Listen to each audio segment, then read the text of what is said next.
What's up guys, this is Max and welcome to the newest episode of our Devs Play series dedicated to our upcoming title Nantucket.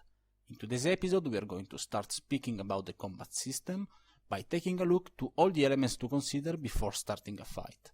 I hope you enjoy. Here we are, almost ready for some action.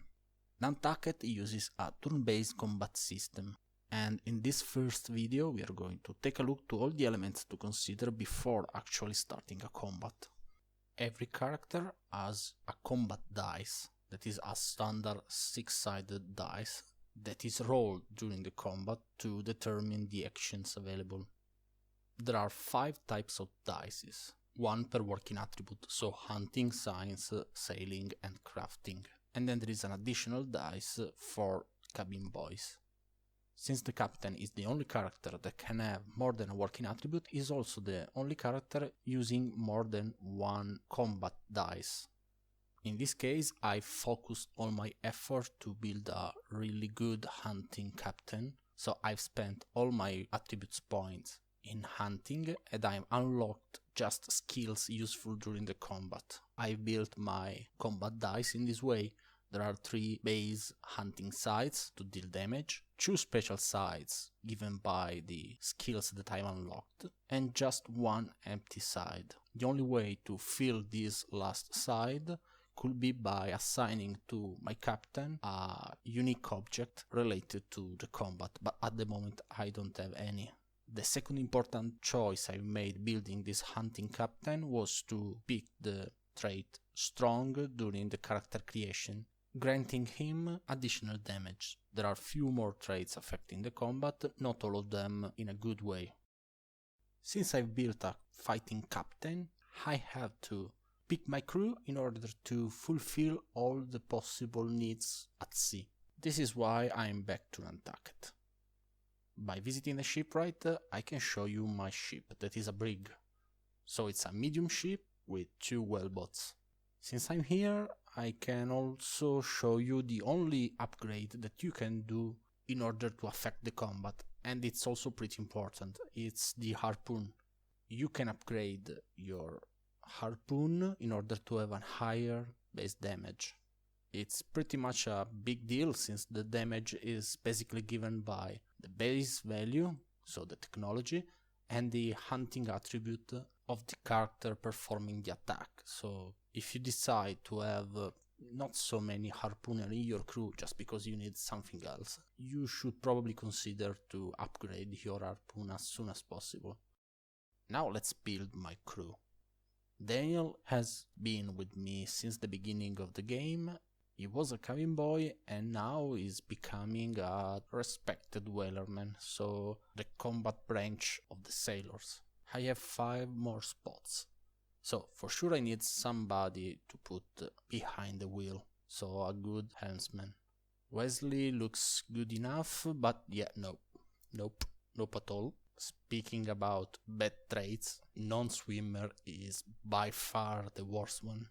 I'm not planning to use him during the combat, but it could be needed if something happened to Daniel. Lawrence could be good, but I don't like dull characters, so nope. Jeremy is just perfect, a bit pricey, but he is also a teetotal, so he will repay me by not drinking grog. Then, since I like to play it safe, I want a field doctor to put in my whaleboat. There are just 2, and both of them are pretty much high level, so I will pick Rudolph. Now the problem is that I used a lot of my prestige and I'm sure I want at least a craftsman, and let's go really cheap with Benjamin. He is level 1, so I'm still in time to pick a branch for him. I will decide it at sea. Then I'll pick an hunter to put in the second whaleboat. I pick Everett, he's quite cheap and he is a man-at-arms, so he's really good, he's better than me in fighting humans, so pirates. That's it, I'll pick a cabin boy to fill the last spot. and yes, Victor is perfect. He has also a trait I like, old sea dog. Okay, after few days of sailing, we have finally found something to hunt.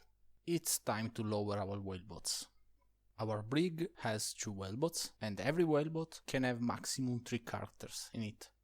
Every whaleboat works as a single unit, so it performs 1 command per round.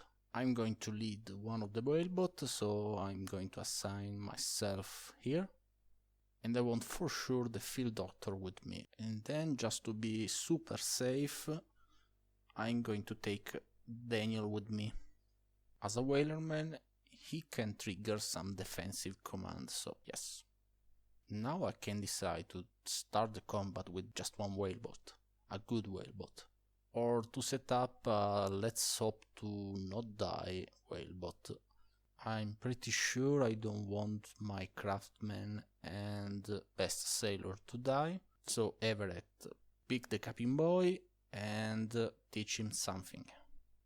As you can see, this deployment interface contains all the information needed to pick the right characters, so health points, skills, combat dice, traits, so that you can make the right choice before starting a combat. Well, we are ready to fight, but that's the topic of our next video. That's it for today. I hope you enjoyed the video. Keep following us on YouTube, Twitter and Facebook, and see you next time. Ciao!